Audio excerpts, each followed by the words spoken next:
Welcome to episode 21 of the Corporate Real Estate Insider. Back with another episode of the pod. Owen is starting us off today with some interesting news out of Sunbelt office markets, which are experiencing some pretty severe trauma. Owen, tell us what's going on. We've talked a lot about on the podcast most recently about obviously the West Coast cities, Seattle, San Francisco, LA, etc. But interesting news and data is coming out about the Sunbelt cities, which for some, like Austin, Texas, were somewhat immune or perceived to be immune to the throes of work from home and the hybrid model that some companies are implementing. And I'll give you an example of like where this is really hitting home is Atlanta. Atlanta is one of the largest office markets in the country, and it's one of the Sun Belt's biggest boom towns where population and job growth has been on fire. But you would never know that if you looked at the office market. And there's an article in the Wall Street Journal today, and from the September 26th issue, and it talked about how vacancy rates are soaring, especially in the sublease market in Atlanta. And as you can imagine, you start to see office rents and values starting to fall, and we're even seeing developers in Atlanta now delaying new projects while office defaults are mounting. And so it's just an example of that. Even though it's become somewhat normal on the West Coast to see sublease supply surge, it's now hitting cities like Atlanta, which previously were doing really well. And it's a really, I think, an ominous warning to those cities that think that they, are more apt to weather the storm of the office market turmoil that we're in some cases, even when we see some economic growth with new hires. And someone made an interesting point in the article that you used to be able to look at job numbers that came out and see a correlation between those job numbers and the demand for office space. Every new job that was added in the office sector perceivably would create demand. Well, now developers can no longer rely on that data because there's not that direct correlation anymore, which I thought was really interesting.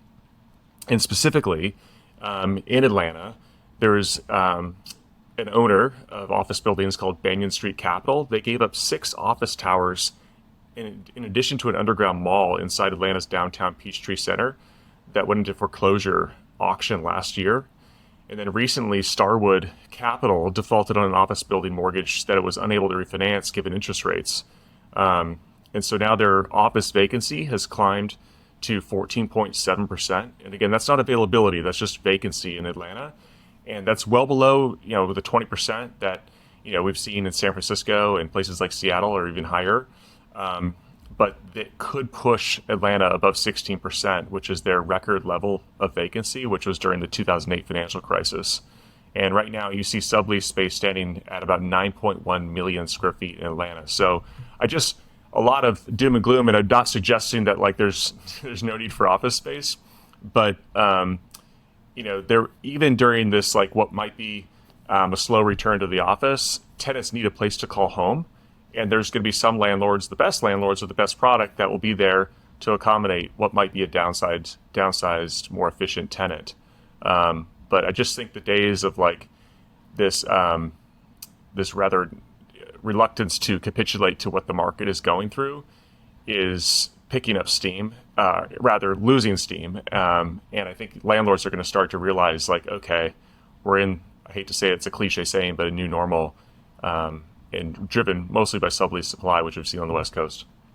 I find it interesting because, my underlying theory to this was that similar to how a metro market works during a run-up, where the most pioneering neighborhoods or areas that see the appreciation in rent or see the absorption of space the last are usually the ones to fall the furthest and first. And I also look that way across the country where these more pioneering markets, like if you go to Atlanta, it's a massive metropolitan area and they just kept building and building. It's not really constrained by land or by natural boundaries. So the land just keeps going. Or if you go to, Austin, Texas, or even Boise, Idaho, like these markets that kept popping up that were these feeder valve to the expensive East Coast, West Coast, or Dallas, or these expensive markets. And you'd think that those ones would fall the furthest and fall first. And you really haven't seen that so much. At least I haven't seen it in my analysis. So it's interesting to see how Atlanta is starting, and maybe it's just slower than we thought would happen because of the lease terms and because of just the drag in the marketplaces. But you'd like to think that some of these markets are going to be the ones that had hit the hardest as companies retreat back to their headquarters, retreat back to where the core employees are that are going to be in the office.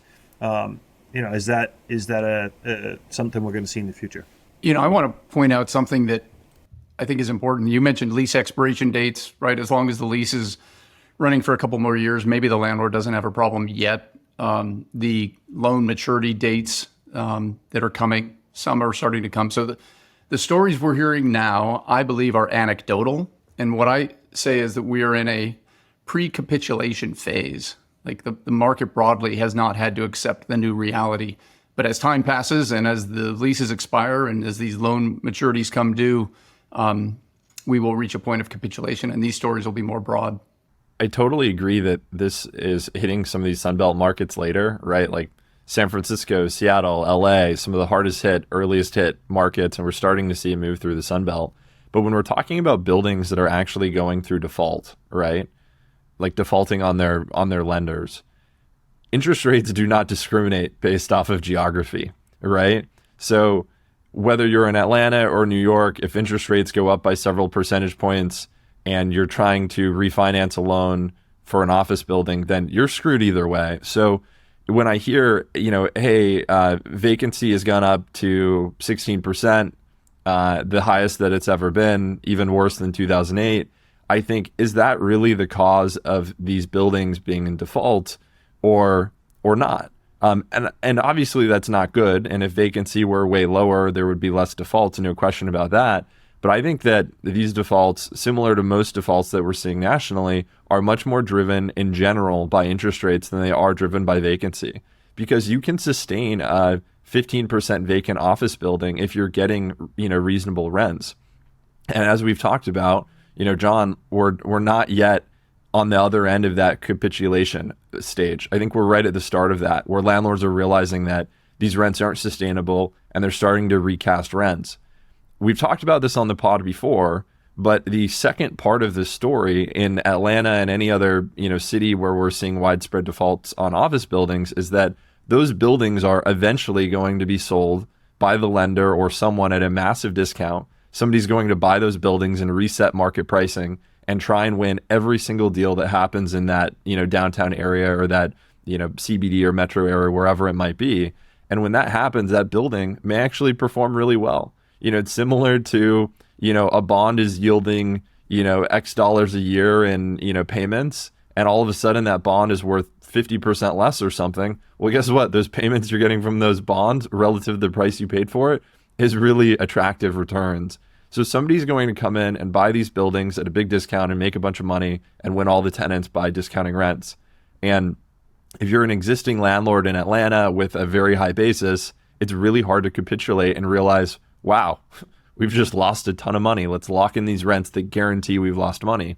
But if you're a new landlord in that market that has a basis that's, double-digit % lower than everyone else, you don't care about the market. You just think, how can I get occupancy? And that's what these landlords are going to do. It's really just a matter of whether it takes 6 months or 18 months or 36 months to have this cycle unfold and have keys in the hands of new owners that are ready to lease these buildings at more appropriate rental rates. Tucker, to your point, you're spot on. It's not driven by necessarily these other factors, other than just lack of income on these buildings. And so we see it here in Seattle. There's an owner I'm negotiating with that's probably going to default given lack of NOI. Now, they could refinance, but nobody wants to catch a falling knife at near double-digit interest rates. And in order to refinance, they would have to rebalance the loan because they're faced with 50% vacancy in their building. And so that's a great example of what you're talking about. That building probably will foreclose. And somebody's going to pick it up and have the bandwidth and the runway to invest back into the property with some deferred maintenance and some enhancements, and then be able to do deals at market pricing. So I think long term, this is fantastic for the market in terms of those who are looking for space, not so good for owners. And on the macro level, yes, it's going to have its effects on the economy. But if you're a tenant listening to this podcast, there's already opportunities out there to seize the benefits of this turmoil for those that are looking ahead. None of us are rooting for the demise of the office market or for any individual owner to default or anything like that. But the harsh reality is that defaults on office buildings are very good for office tenants in the medium to long term. If you're a office tenant in a building that's going through default, that can be really tough. It can be challenging to even extend your lease for 1 year. But at large, it's good for the market because that is how you see prices come down. And you see these intransigent owners say, okay, there's a new owner that doesn't care about the price, doesn't care about the basis. We need to lower rents to be competitive or they're going to win every other deal. And you typically don't really see widespread rent reductions until this starts occurring. So the fact that this is happening should really be cheered by tenants, unless, of course, it's your building that's going through default, in which case there's some big challenges that come with that. So again, in the category of anecdotal, let me tell the story of this building that was sold. This story came out today in CoStar. An Oregon investor bought an office tower in Chicago's Loop for $45 million. It's a 29-story tower. And check this out. So they paid $45 million. It's a price far below the $122 million that Florida-based Accesso Partners paid. The buyer was Monash Partners out of Oregon. So that's a 63% discount off that high. And oh, by the way, they say the price was a little more than half the amount of an approximate $87.7 million loan for Morgan Stanley in a refinance in November of 2019, just pre-pandemic. So they don't talk about default. They don't talk about foreclosure, but clearly the lender's participating in that sale.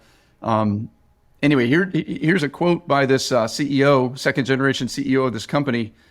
Is office dead? The answer is no. Is Chicago dead? The answer is no. It's a contrarian play. When everybody goes left, we like to go right. We're ready for another deal in Chicago. Well, yeah, at a 63% discount to your competitors. So that's, an N of one, but really wild numbers. There's a lot of people that are talking about how the vast majority of office buildings in any given city the equity has been completely wiped out. And of course, there's no way to know. It's not like somebody's going and underwriting every single building in the market. What's it worth? What's the debt? When's the loan expire and all that?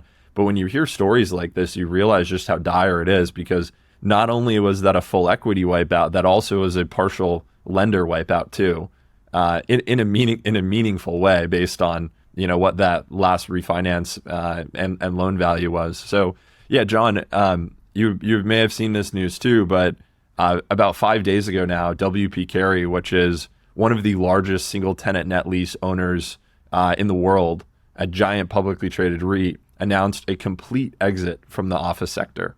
So they own like 50, 60 office properties worth 9.2 million square feet worth of space. And they came out and their CEO on an earnings call said, we are aiming to sell every single one of these office buildings by the end of the year. And I can't emphasize how unusual that is for a giant, multi-billion dollar, tens of billions of dollars valued REIT to say we are selling this 9.2 million square foot portion of our portfolio by the end of the year. And you might think like, okay, well, maybe that's just one transaction. Somebody's buying the whole portfolio. A lot of the verbiage that they've used have said, hey, we have many of these properties already in advanced negotiations. Typically, when somebody's saying something like that, it means that it's not a portfolio buyer. So you start thinking about this of, okay, 5 years ago, WP Carey, about 30% of their portfolio was office space. Today, or like last week at the time of this announcement, it's more like 16%. And there are other asset types that they're in are primarily industrial, manufacturing, some retail, things like that. So pretty wild to be trying to execute on an exit that large by the end of the year. And it's just striking because these buildings, I would be surprised if they're selling at that, meaningful of a discount compared to the transaction you're talking about, John. But there will be buyers on the other side of this transaction. And it really raises the question, who's right, who's wrong? We talked about this on our last episode of the podcast. What was funny, though, about the timing of this is literally maybe 2-3 days before a global investment management firm focusing in ETFs and mutual funds called Van Eyck out of New York, had just announced that it is launching it launched rather an ETF to give investors the ability to get exposure to the performance of office REITs. So the ETF just purely tracks the performance of a handful of different office REITs. And this launches like 2-3 days before W.P. Carey, one of the largest owners in this space, announces a complete 100% exit in one of the most rapid timelines we'd ever seen from the office market. So, two really smart groups on opposite sides of the bet. Who's right, who's wrong? Time will tell, but very interesting. It's very interesting. The point I want to make is Owen had talked earlier about Starwood Capital defaulting on a property in Atlanta, and that was in the news. Well, just a few weeks ago, I saw Barry Sternlicht give an interview, and they just launched a distressed fund to buy distressed office buildings. So on one hand, Starwood, Barry Sternlicht's the CEO of Starwood, the founder. On one hand, they're defaulting on an office building they don't think is performing. On the other hand, they're raising a fund to go buy distressed office buildings. So I think at the end of the day, you have to realize that these owners, with the pool of capital that they have, they're making decisions that aren't a 1-to-1 ratio to what the realities in the marketplace are for tenants, right? It's this is Wall Street playing Wall Street, and right now with all this uncertainty and all this turmoil in the marketplace, there's some really smart people, financial engineering, probably some really smart moves, and at the end of the day, I have clients that are like, why haven't we seen rates, like in Boston, we haven't seen rates drop in office product the way that you think you would, right? There's hundreds and hundreds of options for a client right now looking for 25,000 feet. You could run a survey. There's probably 150 options in Boston. 2 years ago, there was 5, 10. It's really frustrating, and the pricing is really high. And I'll tell you this: what I keep telling them, and it's I believe it's true, is that one, people aren't going to chase pricing down until there's actually demand, and there's not a lot of demand in the market. So why start putting pricing out there that's significantly lower, knowing that you're going to get undercut anyway, right? So there's the mentality of why chase something that's not there. And the second thing is, a lot of this space that's on the marketplace is listed by brokers that represent a lot of these landlords, and the pressure on the brokers to try to maintain some level of market discipline, even with clients on the subleasing side, is really strong.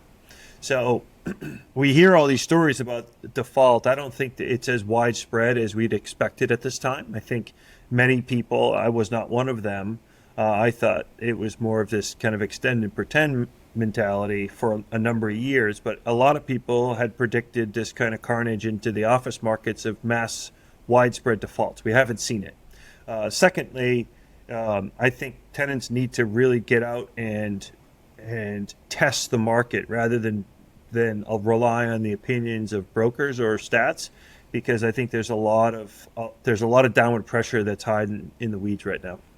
We spent a lot of time talking about what's going on in capital markets, who's buying, who's selling, who's defaulting on their loans, things like that.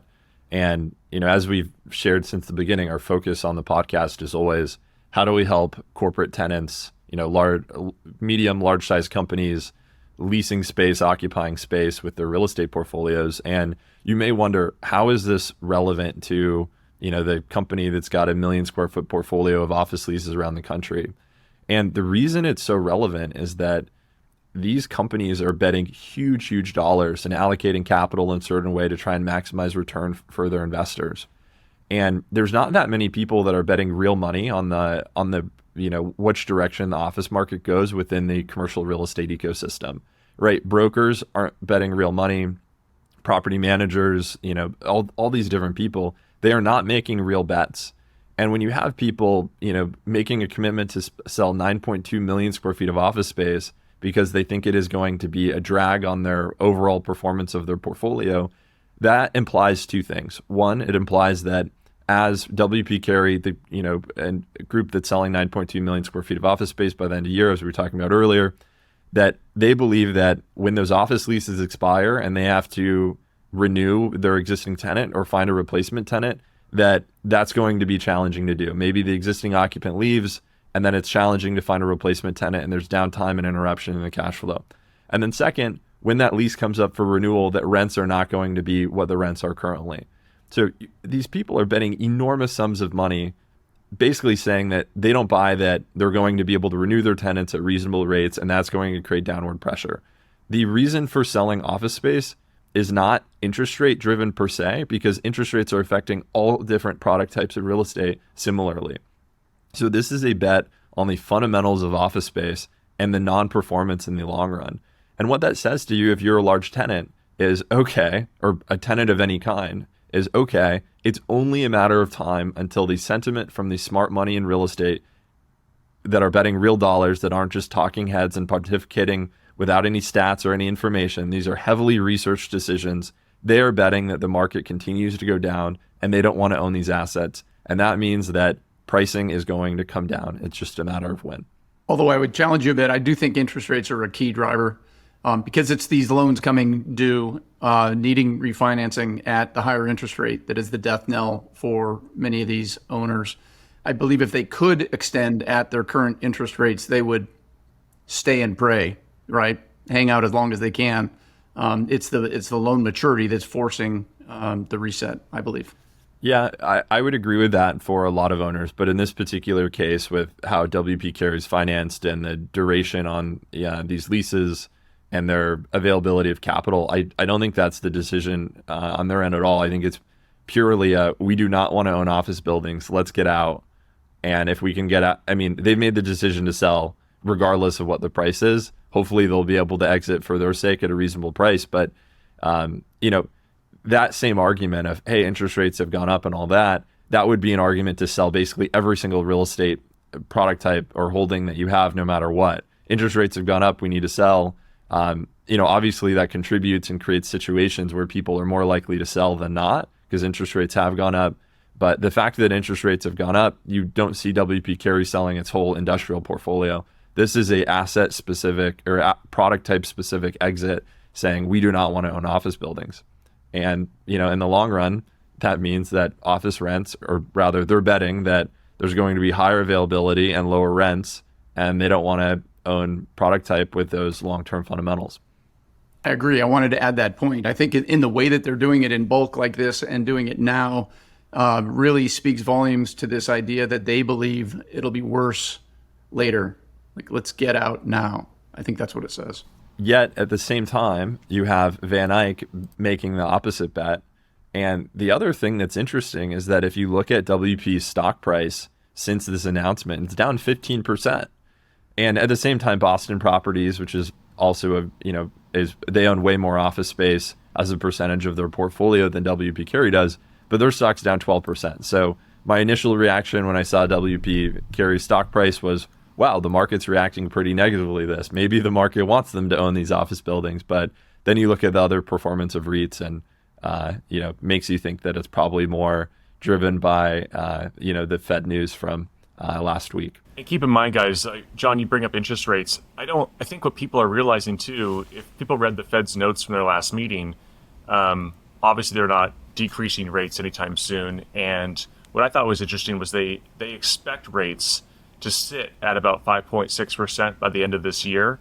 And then the same projection was stated for June of next year, with maybe the end of 24 going down to 5.1% from 5.6. So the point is that the Fed's not signaling much easing, at least between now and June of 24, and really not much between now and the end of next year. So I don't think there's much optimism for these owners, or even lenders for that matter, that there's going to be any sort of major correction that's going to make refinancing easy in the next 12 to 18 months. So I think that's part of the driver too. There's just not a rosy outlook of these landlords for being able to refinance or manage this debt. And I will tell you, across product types, Tucker, your point that interest rates are, I guess, or the WP Carey story is less sensitive to interest rates. I agree on that particular point. But if you look, there's a lot of news around multifamily facing a cliff of refinancing issues. If a transition we'll make later is around industrial construction starts have fallen off a cliff, and a big part of that is interest rates. There's a real headwinds in all asset classes because of the drastic increase in interest rates, and not just the fact that the building's worth less and debt costs more. It ties up a lot of the banks on the sidelines because they don't have the balance sheet to weather the reduction in the value of their existing portfolio of loans. So that ties up all their capital, so they can't lend. So you've got less lenders, and higher borrowing costs are just really strong headwinds against owners. And I think that it's going to take years to kind of work through the system, but this is something we're going to be facing for a long time. One thing that I find really funny is that there are landlords that I've interacted with recently on transactions that literally price their buildings based off of what they need rent-wise to make their building worth a certain amount. They don't care about market fundamentals at all. They're just going, gosh, my exit cap rate went from 5% to 7%. That means rents need to go up by X percent. This is what we're now charging. And the rents are completely disconnected from reality. And it makes you think, during these up markets, I think there were these same owners that were saying, wow, if I can get X dollars per square foot in rent, then I'm going to get an 18% return for my investors. And maybe they could have gotten a 25 or 30% return, but they're making decisions based off of implied returns on a spreadsheet instead of the reality of the market. And that seems to be going on very much so right now. It's kind of the pray and hope that interest rates come down, or pray that you get somebody to pay a stupid price for commodity office space when they could locate across the street at a normal price. Yeah, I'd challenge you a little bit on that, because my experience is when the market is in their favor, they're looking at the market very succinctly saying rents are here. Even if their 25% return is below it, rents are here. You need to pay this elevated rent.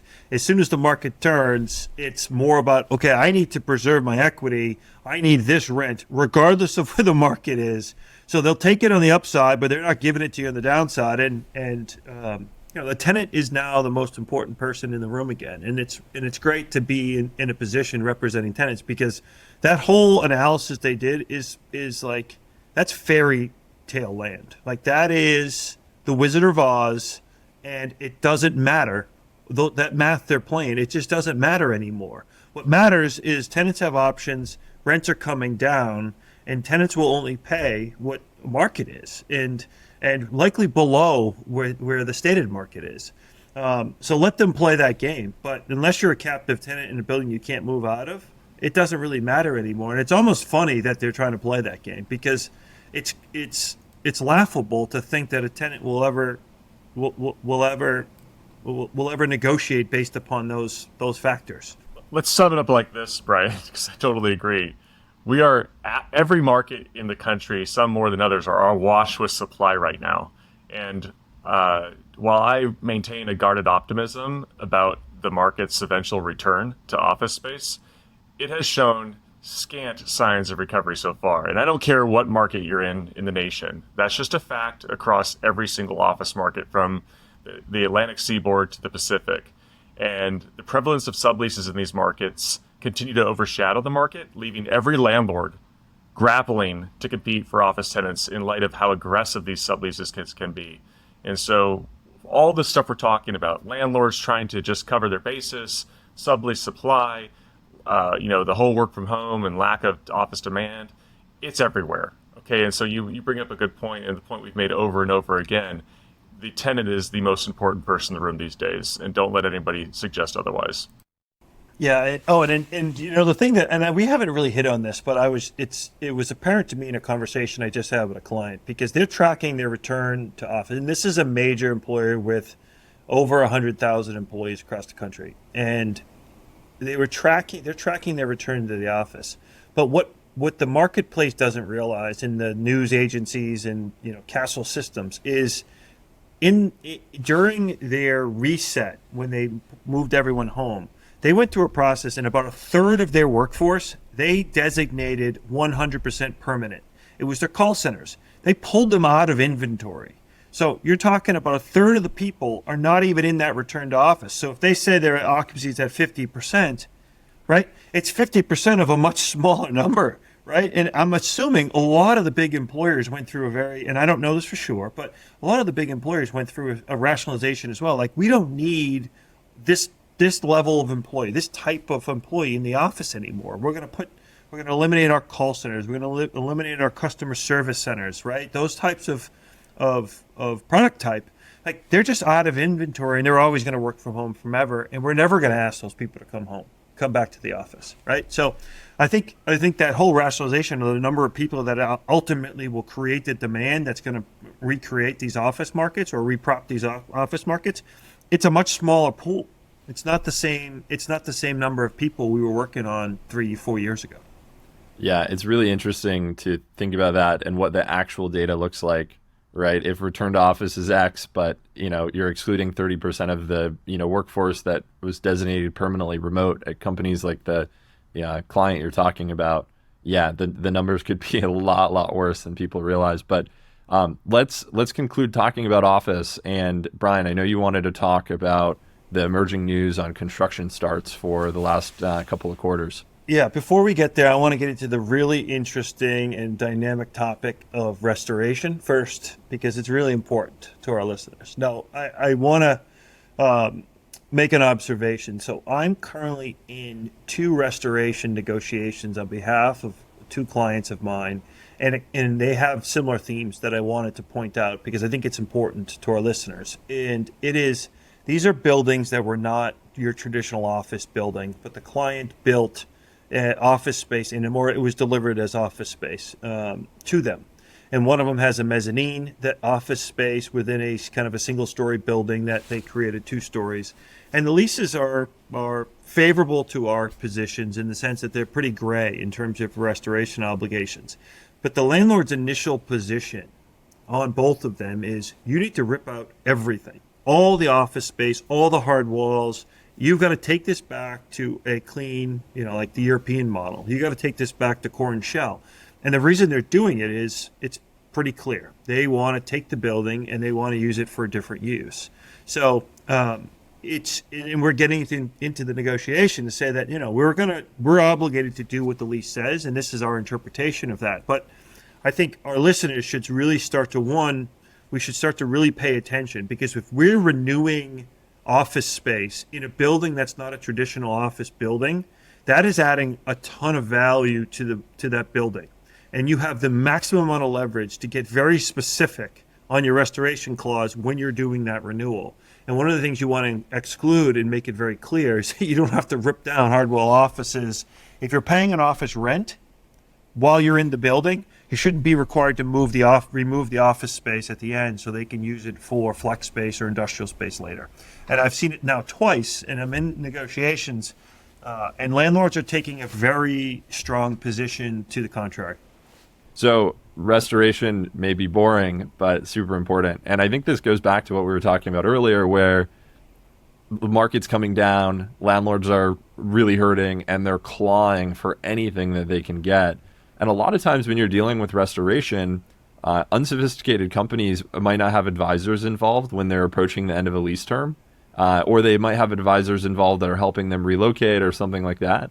And these landlords will probably be successful at getting tenants to agree to significantly more restoration than they're probably legally required to do per the lease, because tenants just don't know. They think, oh, this is normal, whatever. Yeah, we'll restore it. Oh my gosh, it's going to cost a few $100,000 or $1 million or whatever.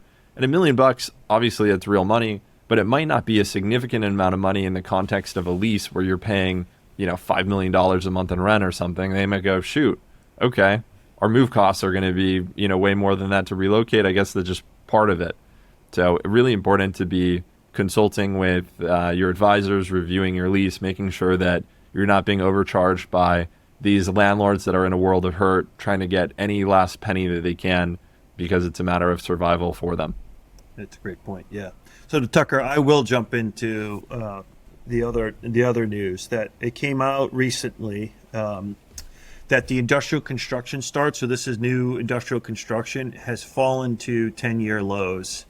on average across the country. So it's a major drop off from where we were. And obviously, over the last 5 years, we've seen a massive run up in construction based upon the increase in rents and the lack of supply across the country. But it's fallen off a cliff. And what that means for our clients is that if history repeats itself, which it typically does, is that when construction starts drop off, there's going to be down the road in 2 or 3 years from now, there's going to be a big spike in rents, because as demand comes back or demand continues, supply being limited is going to create more, a disconnect between supply and demand and increase in cost. So I thought it was interesting to bring up the topic.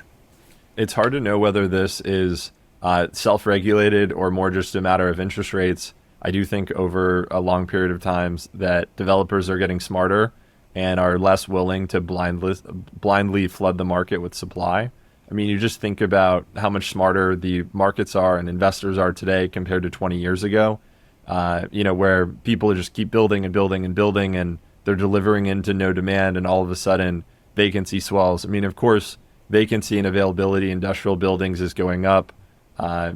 But how long is that going to happen if we have no new supply delivering into the market, right? Vacancy has only been going up in industrial because there's been significant new deliveries into majority of these markets. So I'm very curious what will happen. Probably 6 months ago on the pod, when we were talking about industrial real estate, we did a whole episode on it. We were making predictions around what we thought would happen. And the feedback was, at the time, Prologis had announced that it was slowing down on new construction starts and was going to be more prudent moving forward given the interest rate environment and concerns around sustained consumer demand, things like that have a very large impact on the demand for industrial warehouse space in the U.S. And we predicted that there would be a slowdown in construction, and that construction is lack of construction and lack of supply is going to contribute to meaningful increases in rents and more buoyancy in rents where they are today. And I think that's happening. We'll see whether industrial rents go down meaningfully. I had predicted that they probably would not, given the slowdown in construction.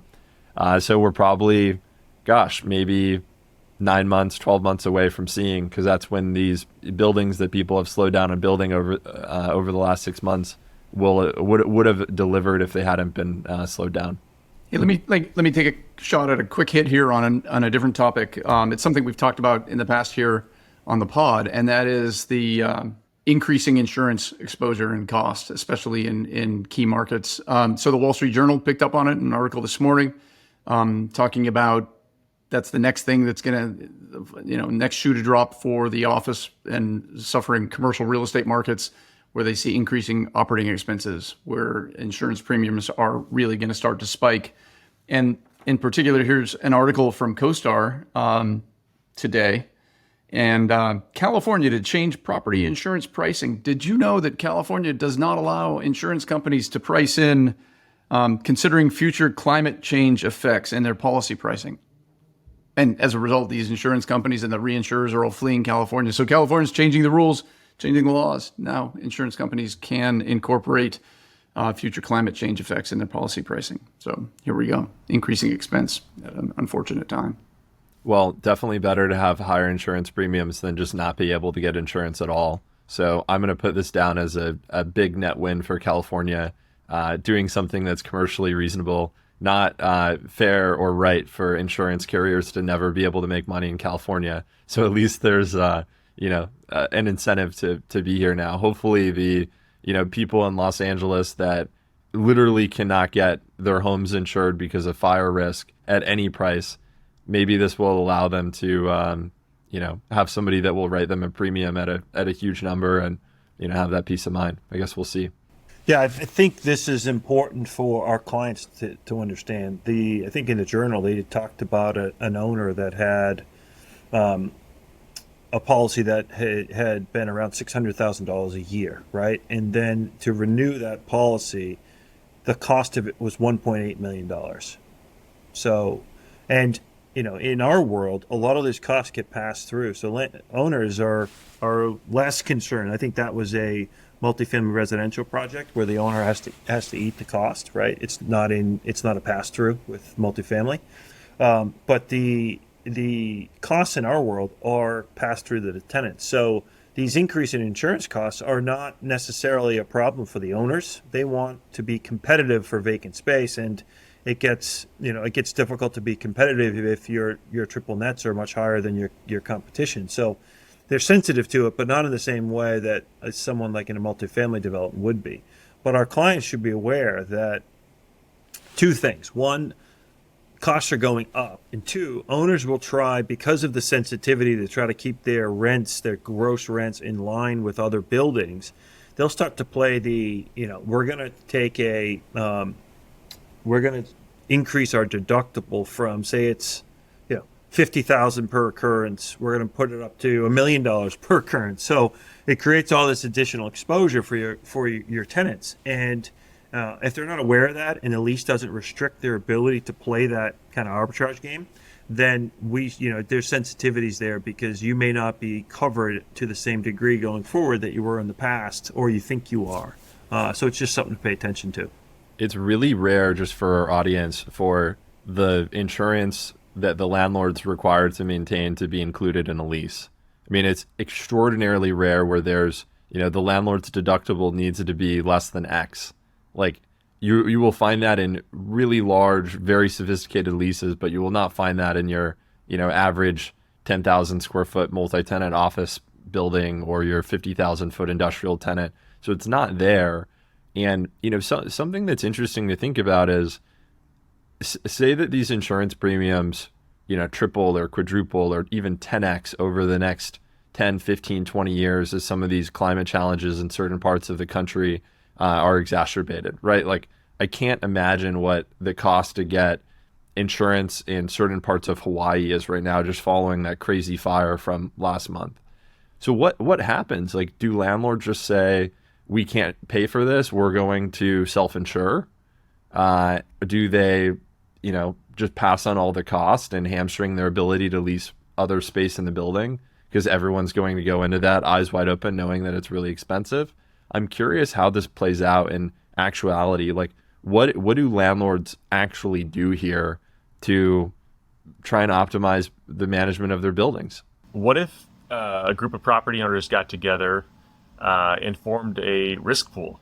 So imagine commercial landlords in Maui, for that matter, form a risk pool with other property owners, so to get together, who pool their resources to self-insure collectively versus just the landlord self-insuring themselves.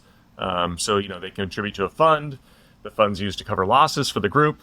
And it could be a solution for cases where they are unable to maintain or achieve insurance, or it's just prohibitively expensive. It'll be interesting to see how that plays out. But, thankfully we don't have that issue here in Seattle yet, but I know it's prevalent elsewhere.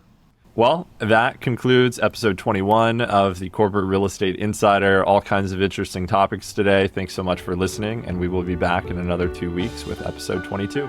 Thanks.